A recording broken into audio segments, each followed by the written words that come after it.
about 5 a.m., started hearing the sounds of anti-aircraft fire that happened to be set up next to the dorm that I was sleeping in. So at 5 a.m., that started, looked up in the air, and we could tell it was U.S. Fighters. I don't know what they were, F-15s or something like that at that time. And they were being shot up. And we got onto a radio that we had, and there was an announcement being made to us and to the people in Grenada to stay inside and to block your windows with some sort of covering. We had a door that we put our mattresses up against so we wouldn't get hit by any stray fire. And I'm sitting there thinking, all I want to do is finish my medical school career. I didn't want to be involved in a coup or a revolution. Welcome to the Licensed to Live show, where professionals, doctors, champions, VIPs, attorneys, and those in public office discover strategies that help you restart and gain what is lost when you find yourself accused. If another has doubted your integrity, questioned your credentials, or caused your actions to come under scrutiny, you are in the right place. On the other hand, if you have never felt the knot in the pit of your stomach when legal papers are served, the heartbreak of disappointing your family when the lock clicks shut on handcuffs, or had to appear before a board of review, then be aware, the longer you serve, the more likely you are to find yourself under the microscope of those who judge. Prepare yourself for this uncomfortable possibility. Now, here's your host, Dr. Jarrett Patton. Welcome to this episode of License to Live. My name is Dr. Jarrett Patton, and I am your host for our journey together today and every day you choose to listen to this show. If you or anyone you know has been dissed, please invite them along this journey. Just go to Apple Podcasts, Google Podcasts, iHeartRadio, Spotify, wherever you listen to podcasts, and subscribe to License to Live.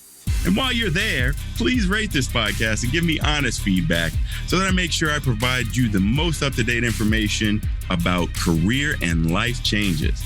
You guys know what I mean when I say dissed. I mean displaced. I mean disgruntled, disenfranchised, disillusioned. You name it, we've been there. And today, we'll be speaking with Dr. George Naum. He goes by Dr. Jeep. He's a family medicine physician, a best-selling author, and a marriage coach. And boy, does he have some stories to tell. And we'll get right back to him right after this word from our sponsor.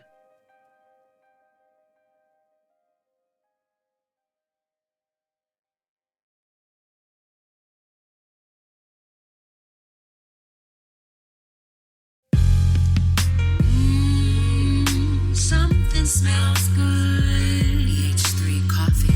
EH3 coffee. Premium organic. Nothing better than waking up. EH3 in your cup. Premium organic. EH3 coffee. Nothing better than in the middle of your day. EH3 coffee. Premium organic. EH3 coffee. Remember to get your EH3 coffee. It's now all over the place. You can get it online at Walmart. So pick up your EH3 coffee today. Welcome to License to Live, Dr. Jeep. Oh, brother, thank you for having me on this great show. I have been waiting so long for you to come on this show, and I appreciate you taking the time. And before we even get into your new book, What's Forever For? A Physician's Guide for Everlasting Love and Success in Marriage. And before we get into that book, you had a journey just getting on your way to becoming a physician in the first place. I mean, medical school can be tough enough, but you had some pretty extenuating circumstances that you had to endure on your way to getting that doctorate. Dr. Jeep, kick us off by telling us about your journey to becoming a doctor.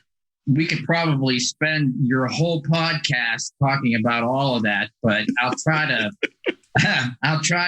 put it in a little bit of abbreviated form. You're right. It's been an interesting journey. I wanted to be a doctor since I was a child, and probably around 5 years old, my father's a doctor, and I remember seeing him when I was a kid, and he would have patients come over to the house, and he would take them into the living room, and I would sit on a room off the side, and I would watch this, and people would come in, knock on the door. He'd answer the door. He would go in with his arm around their shoulders, take them into the living room, talk to them. And I just saw how he related to people. And always when they were done and they were walking out the door, he had his arm around them. They were always smiling. And oftentimes they would be giving him a hug before they left. And I watched this often enough, and I was like, hey, this is what I want to do when I grow up. So I went to college at Marshall University in Huntington, West Virginia. And probably, I was in pre-med, majored in zoology. And third year, I started applying to medical school. And so I applied to a number of different schools, including my state schools. And so long story short, regarding to that, at the end of my senior year, I was getting ready to graduate and I hadn't gotten accepted yet. And so I was at a bit of crossroads. I thought, well, I could take a quote unquote, I think the kids nowadays call it a gap year, but I really didn't want to do that. I wanted to go to medical school. I wanted to find some place to go. And wouldn't you know, my dad had a friend locally who had a nephew who was going to medical school on the island of Grenada. St. George's University was the name of the school. And it had been fairly new and it had a write-up in People magazine. So I applied and I was granted an interview. So you didn't let that stop you. You said, all right, well, I don't get in here. Let me look up something else and make my way and make things happen in my life that I know they're supposed to happen. And so you pick a tropical place. You went to Grenada. Brother, I will tell you that I had never been anywhere. I think the farthest away from West Virginia that I had been was probably Delaware on an Amtrak train to visit my sister. And, at that time, I was really a mama's boy. And so for me to even consider doing something like this was talk about outside the box. It was hugely outside the box, but I wanted to be a doctor and really never thought about doing anything else. So I was granted an interview. My dad and I flew to Bayshore, New York, which is where the North American headquarters was. And we walked in. I had an interview and I thought that it went well. It was like about an hour and a half or 2 hours. And then we flew back to Pittsburgh and then back to Wheeling. And so I waited probably a couple of weeks and I found out that I had been accepted. So as they say, this is where the rubber really met the road. I'm like, am I really going to do this? Am I going to leave the comforts of my home, the comforts of my country, go to some place that I've never been before and study medicine? I didn't know whether they spoke Spanish. I didn't know whether they spoke English. So I decided, yes, I want to go. So I sent it in my letter of intention to go in August of 1982. My friends and I and my parents gathered at Pittsburgh International Airport and I left. And first flight went to New York and then from New York to Barbados. And then from Barbados on what I called a puddle jumper plane, like an old prop that they weren't using anymore. And that was pretty interesting. And then from there to Grenada. I got off the plane at this really small airport and people there were looking at me. They knew that I had come from the States and looked at me like I was the richest person in the world, which to them, because they were living in third world destitute poverty, I could see why they felt like that. But had they only known how afraid that I was, known that I was going to be there for the next 4 months, I don't know if they appreciated that. But the next thing I know, I was on a cab with a gentleman who was driving considerably fast on a road that was very narrow. And a couple of times he was pointing out to me where different things were. And I thought my career as a medical student was going to stop before I even got to the campus, because I thought we were going to go over a cliff. So that was a pretty harrowing drive. And then eventually got there to where I was going to stay, the dorm I was going to be. So needless to say that it was a lot different than being home in West Virginia. Oh my gosh. Yeah. I mean, people say West Virginia's culture shock for the rest of the country. This was culture shock to West Virginia. Dr. Jeep, I can't imagine that, but you're not letting small things get in your way of achieving your goals. So off to Grenada, you go to medical school. Now, if I remember correctly, in the 1980s, there were some things that went on in Grenada. Ooh, were you there around then? Yeah. This was, I had been to school there for a year. This was early October of 1983. Grenada was a like I said, a very small island. Without really getting into the history of the country, they had been a possession of England, and they had what's called a bloodless coup. And the governor from Britain, who was the head of the island, was on a trip, and some people took over the government, and it came under the protection, quote unquote, of Cuba, and Cuba promised the prime minister all of these great things. Well, that went on for about almost 4 years, and the prime minister came to the understanding that all these things that were being promised weren't happening, nor were they. So he got a little bit upset about it. And I remember I think it was probably on a weekend, and I was swimming in the Caribbean Ocean. I know people are thinking, oh, wow, man, he went to school on a Caribbean island. Well, believe me, it's not what you think. But I was Sounds nice to me. What's that? Sounds nice to me. Well, yeah. So, but being a guy who was ghostly, fair-skinned, I couldn't stay out in the sun for very often. So I didn't very often for fear of significant sunburn. I was out wading, and a guy who was my roommate came up to me and said, "Do you hear what's going on in town?" And town was St. George's, which was about 2 miles away from where we were living in a dorm. And he said, some of the people in the government came and had taken the prime minister hostage. So I was like, oh, really?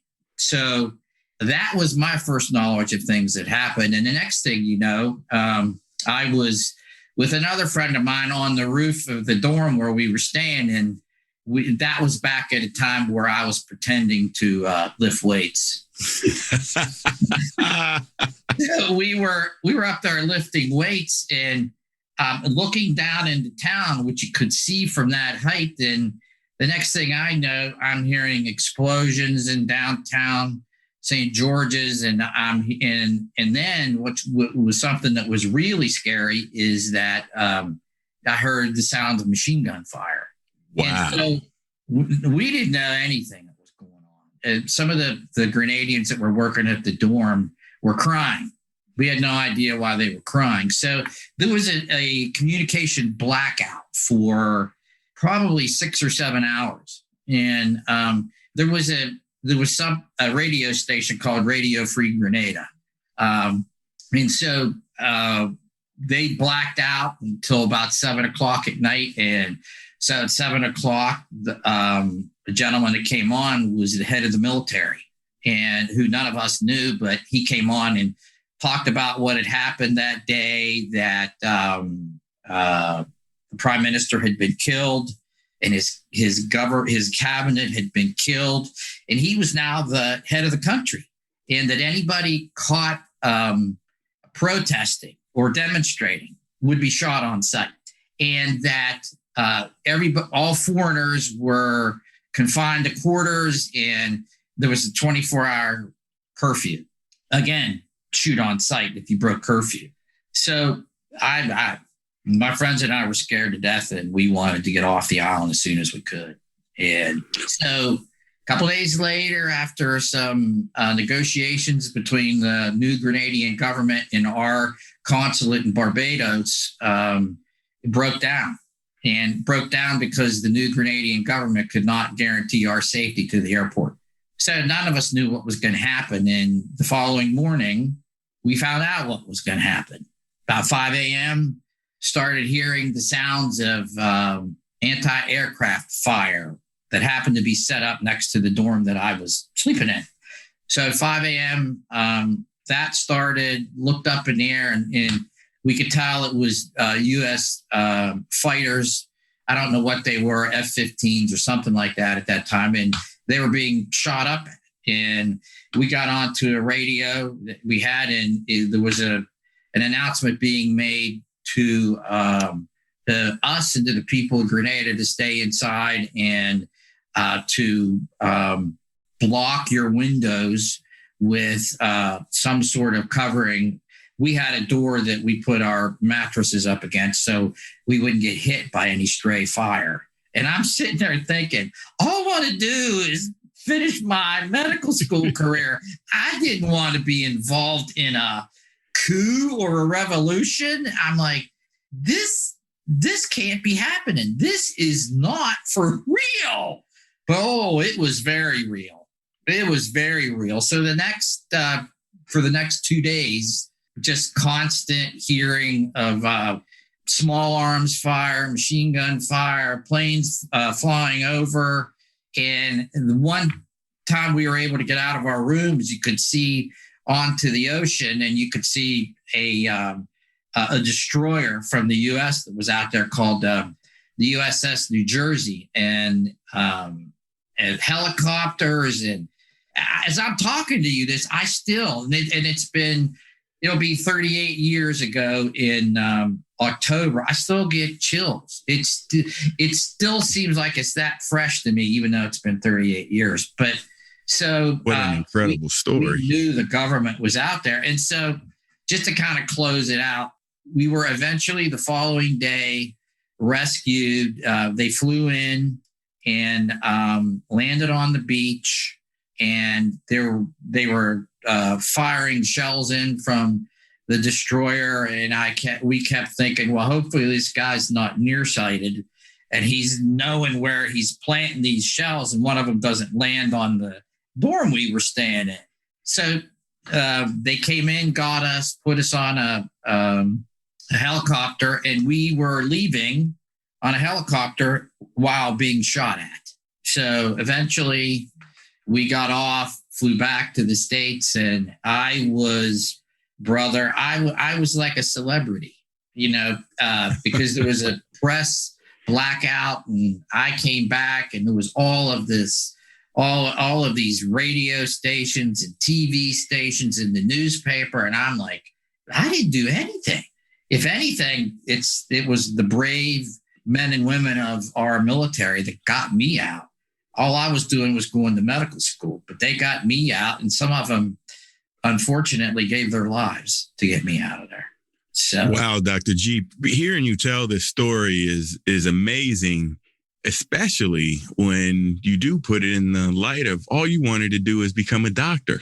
You just wanted to go to medical school, get a medical degree, and practice and be a family medicine doc and go on about your way. But you end up really being in the middle of an international conflict, which you actually had to be rescued and taken off the island.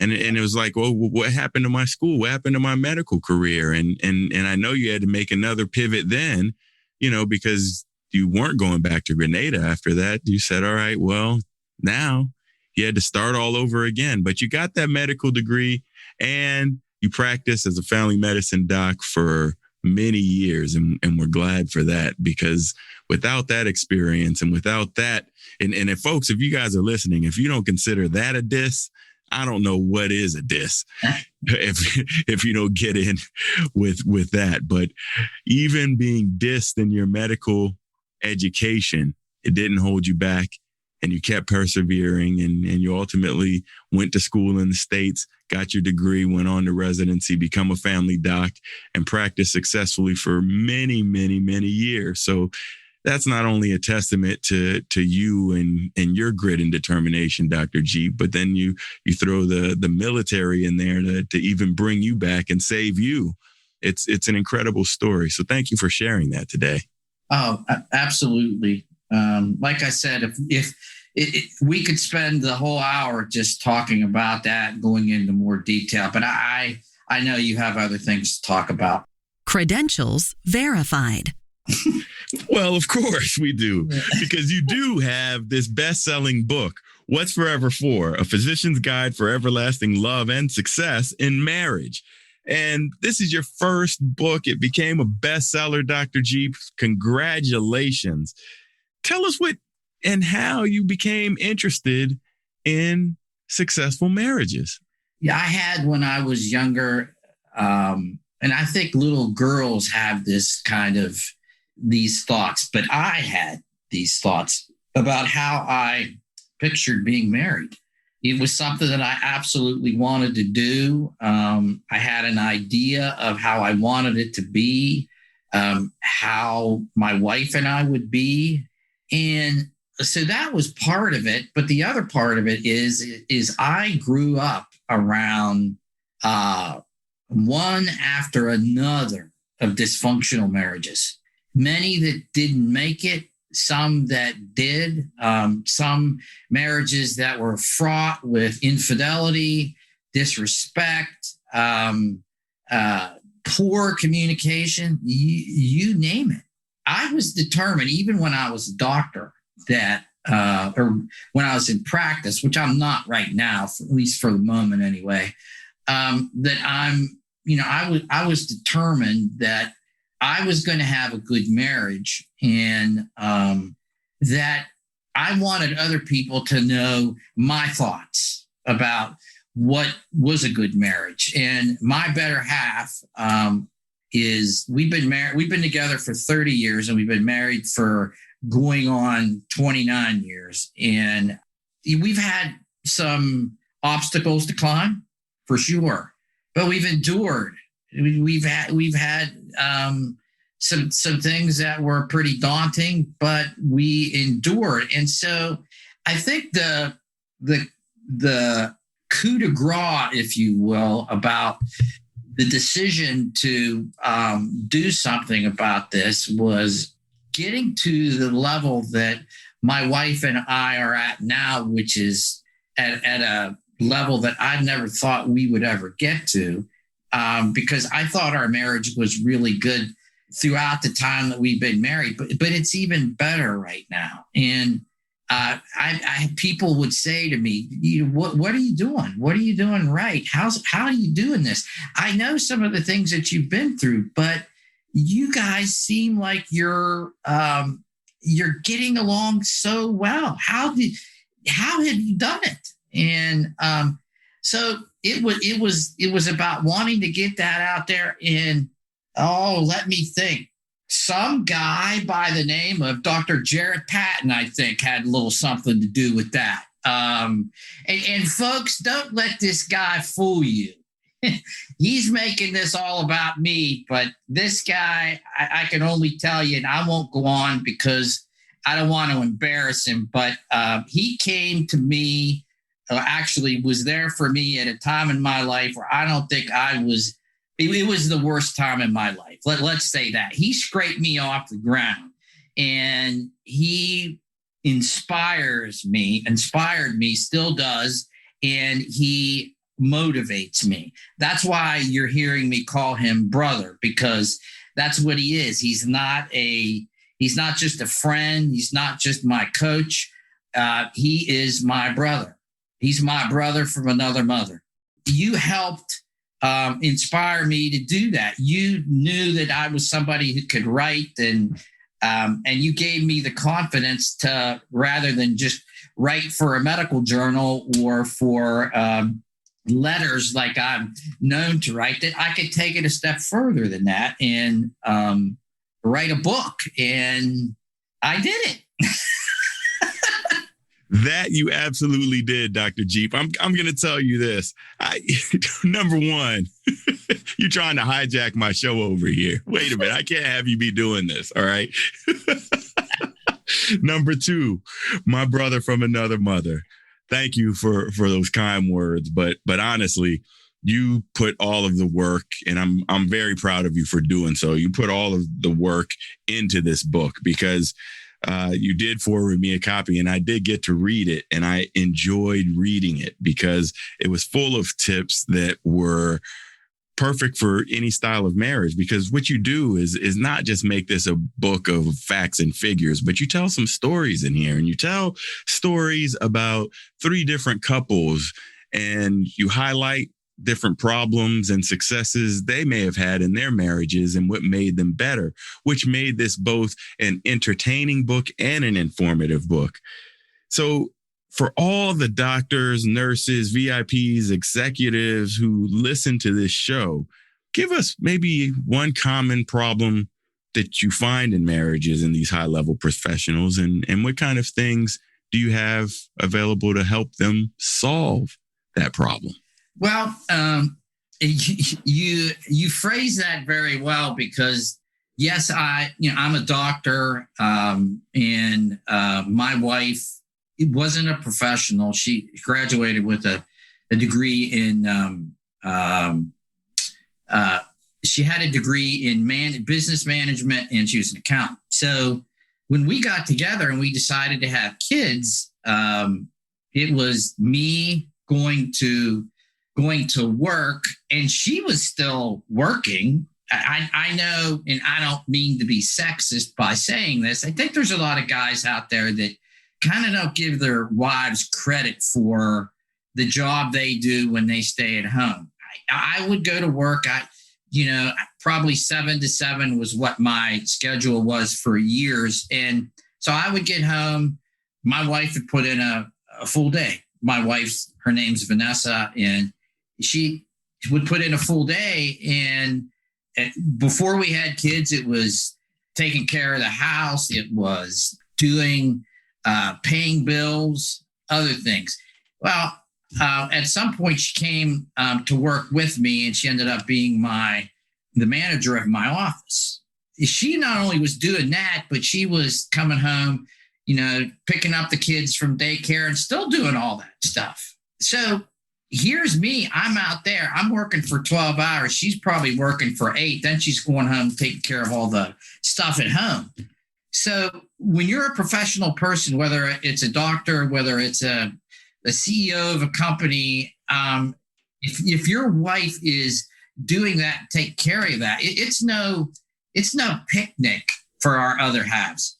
And if the wife or partner is doing it, and you're a stay-at-home dad, which seems to be more prevalent these days, it takes so much communication to keep your marriage not from breaking up.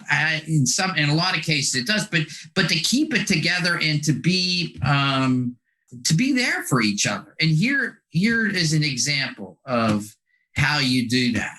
I think using the word commitment, there's a lot of us in society, they're afraid of that.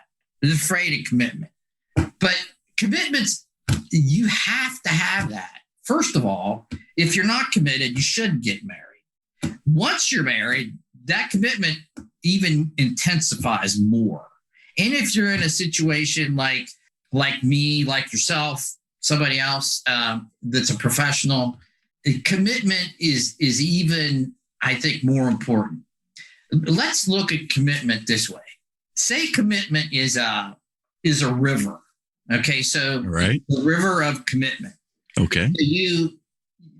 You're flowing down this river of commitment, and you come to the top of a waterfall. Uh-oh. So imagine that commitment's up at the top of a waterfall, and as you go down, what is splashing out or being let go of commitment? Commitment, trust. Mm. What does trust lead to? Trust leads to vulnerability. What does vulnerability lead to? Vulnerability leads to the gem, the top of the mountain, we can put it that way, or, to calmer seas down below as the water's flowing. Intimacy. Intimacy is the peak. It's the gem. That's what you strive for. Intimacy leads to such a unifying grace. It's and it's what my wife and I have, and what I want everybody to have. But you want to talk about the biggest case of goosebumps that you could have. That's intimacy. But all of these feed on each other. So the more you're committed, the more you trust. The more you trust, the more you're vulnerable. The more you're vulnerable, the more intimate. And the more you can reach that incredible intimacy. And I get goosebumps just even talking about it. So it all feeds on each other, but none of it happens without that commitment before you get married or when you do get married. And it's like I said, it's even more difficult to stay committed when you have other things that sometimes unfortunately take precedence in your life, which is your job, or your jobs if you're both professional people. Wow. So yeah, and that makes it tough. I mean, there's a lot to unpack there, Dr. Jeep, and this is one of the reasons that people need to always be working on their marriages, because, well, they're complex relationships. Oh my, they're very complex relationships. It never stops, brother. It's you. What's the saying? You get out what you put in. I mean, we're called to give 100%, both of us. Now, is the 100%? Is it always perceived 100% by your spouse? No, but it's the 100% you can give.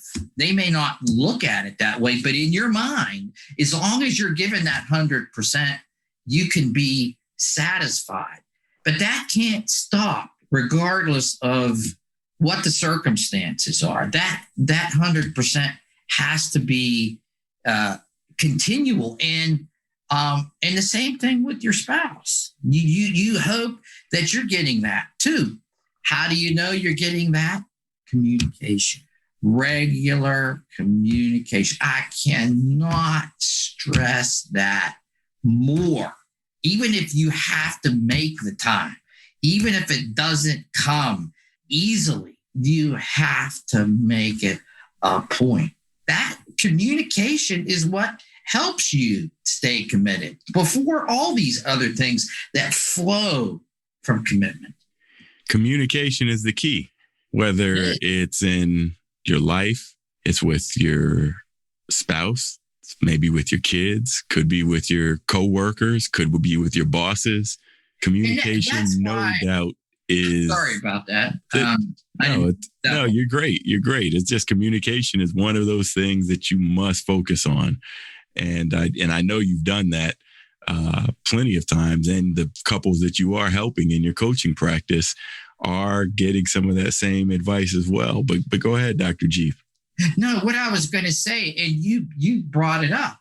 This is not only a common sense book for marriage, but it's a common sense book about life and how we talk and act and communicate, not only with our spouses, our partners, but our families and friends, but people in society on a day-to-day basis.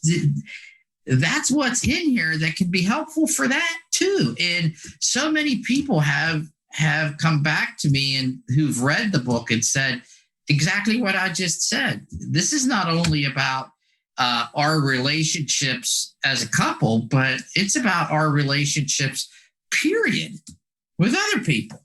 And it's so refreshing and gratifying because that was part of it too when I was writing this book, that I wanted to broaden its appeal in that way. And people are getting that, thankfully. Well, by the reviews that I've read, by myself reading this book, you guys have to check out What's Forever For, A Physician's Guide for Everlasting Love and Success in Marriage by Dr. Jeep. It is helping people. I've read these reviews and like I said, it's an entertaining book. It's also a very informative book. And folks, if you're out there struggling with your marriage right now, think about that communication. Think about what Dr. Jeep said.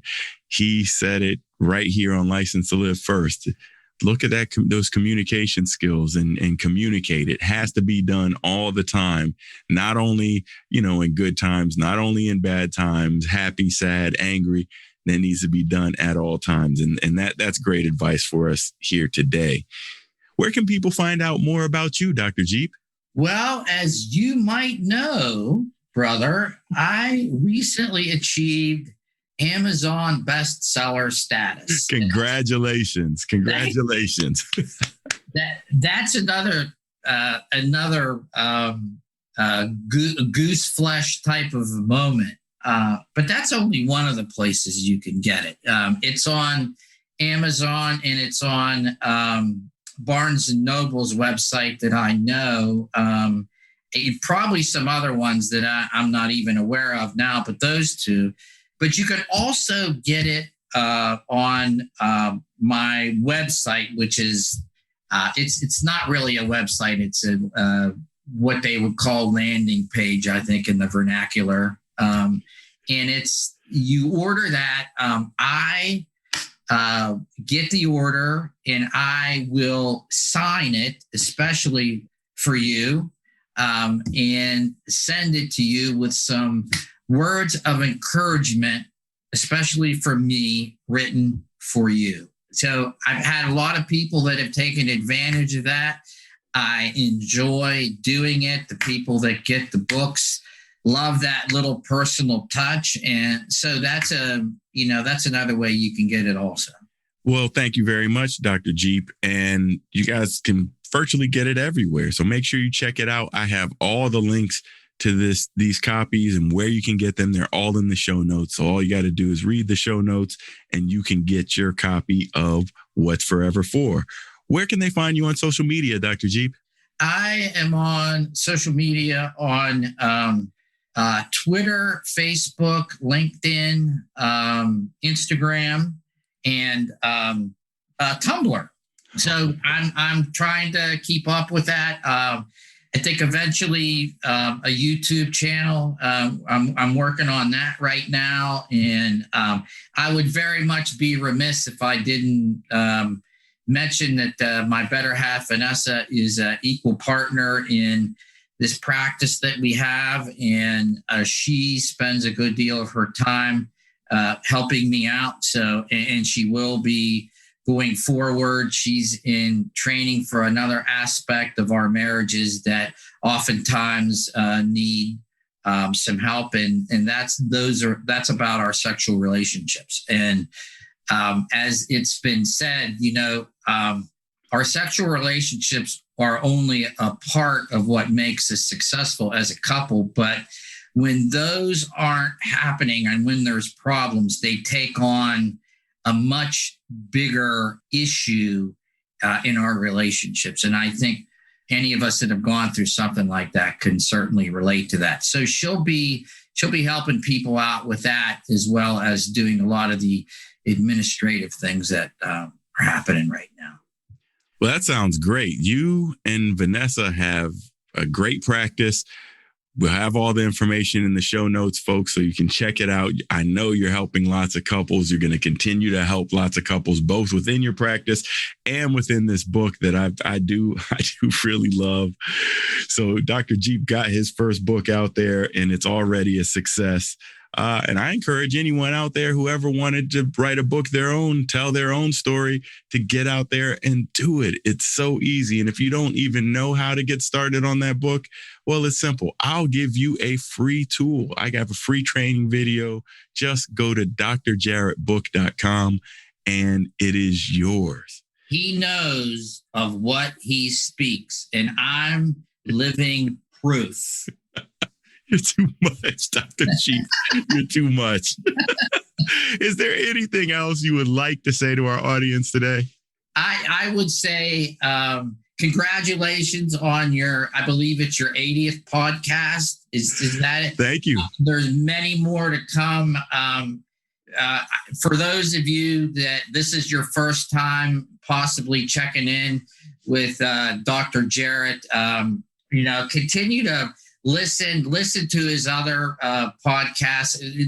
The guy, he knows of what he speaks.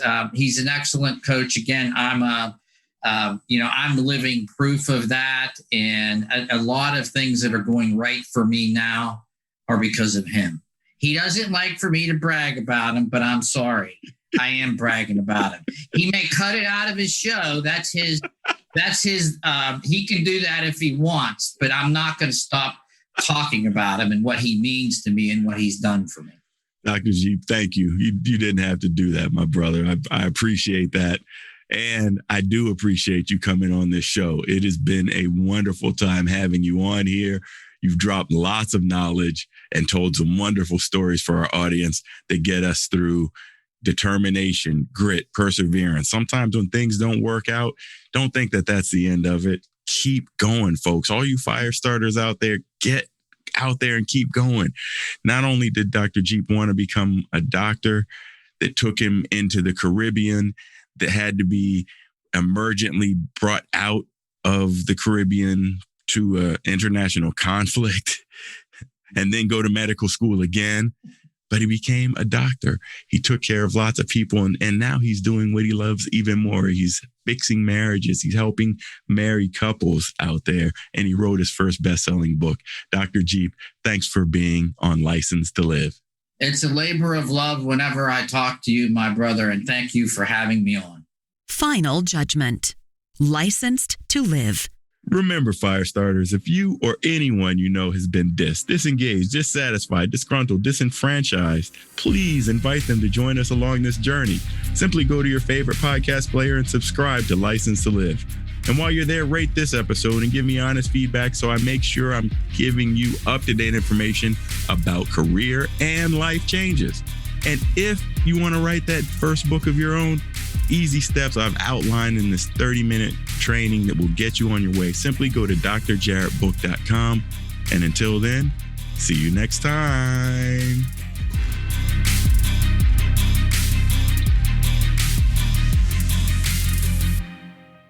No matter how disheartening the moment of accusation sounds, how deep the pain of immobilization stabs, or how bleak your future looks, no one can take away your license to live. Keep Dr. Jarrett's expertise handy and unlock your future. Go to Apple Podcasts, Google Podcasts, or another podcast player and subscribe right now to Licensed to Live. See you next time.